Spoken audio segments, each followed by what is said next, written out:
this would be the perfect day to share with your friends the joy, the frivolous fun of This Is True Really News. Yeah, okay, I ain't buying that either. Yeah. Listen, since you like, subscribe, and follow us, could you have your friends, family, and I don't know, chair do the same? Like, subscribe, follow. You will find This Is True Really News at your favorite podcasting outlets, with the exception of Phil, the podcasting outlet, who for some reason is not available for comment. I don't think he does comedy. I don't think he does. Of course, there's a question as to whether we do too. It's not really a question. This is True, Really News with Scott Combs and Tony Vercanis. All the news you're about to hear is true, Really? as far as you know. Headlines. Oh, great. More of the pillow, corduroy, blah, blah, blah. Homeless man under house arrest. That's just cruel.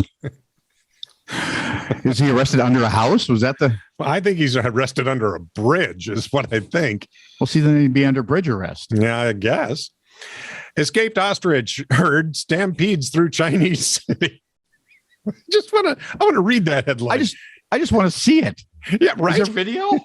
And there was none. Dang. It's fantastic. Iraqi head seeks arms.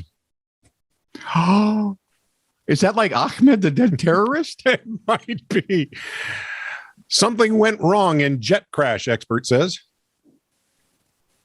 Captain. Obvious. Police begin campaign to run down jaywalkers, which just seems a little bit over the top. You know, you would think, right? Somewhere along the line, somebody would have read that. Yeah. Nope. No. No. Hand back to you. For what? Take it, Tony. Take it where? 48-year-old Laura Oglesby pleaded guilty to one count. Huh? I was just thinking of the Northampton Oglesbys. No. These are from the Walton's Mountain Oglesby. Oh, well then I don't know. No. John Boy would, but that's another. Google it. Laura is 48 years old, so she should know better. Pled guilty to... See, what is this pleaded? She pled guilty to one count of intentionally providing false information to the Social Security Administration. Whoops. This is a New York Times story. And lady, I got to tell you one thing. If you're going to mess around with any government agency, this isn't the one. No. They've got too much power. One day you'll just be disappeared. And who would look for your body on Saturn anyway? Exactly. Her story is much more complicated than that one charge. In 2016, Oglesby from the Walton Mountains, Oglesby's,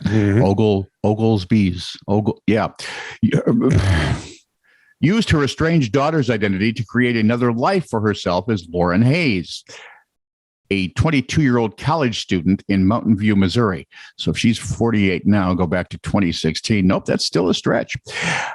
She obtained a notice there isn't enough makeup. Well, no. She obtained a Social Security card and driver's license, then racked up more than 20. What? You thought it too. Then more than $25,000 in debt with student loans and other expenses. So honestly, $25,000 in student loans, you're not even trying. Right. Why? She went to a really crappy college. She also, she's hiding out as her daughter. I can understand the estrangement now. She also worked at Southwest Baptist University, where she rented a room from Wendy and Avery Parker. Parkers are nice folks. Everybody believed it, said Mountain View Police Chief Jamie Perkins. She even had boyfriends that believed that she was at that age of 22. That doesn't tell you anything, Chick smiles and bats her eyes at a boy, and especially a teenage boy.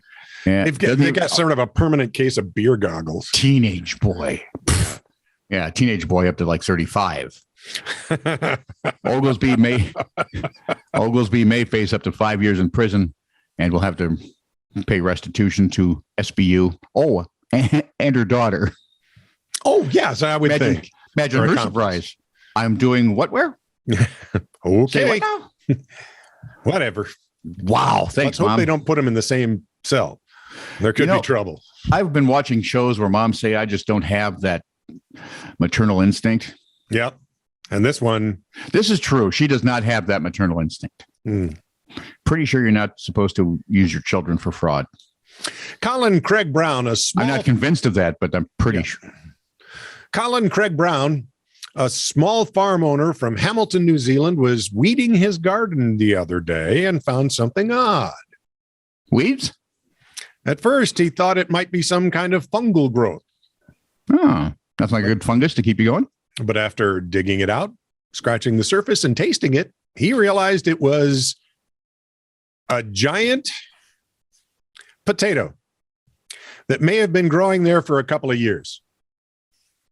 Now they're waiting, he and his wife are waiting to find out if the spud, weighing 7.8 kilograms, which is 17.2 pounds, has made it into the Guinness Book of World Records.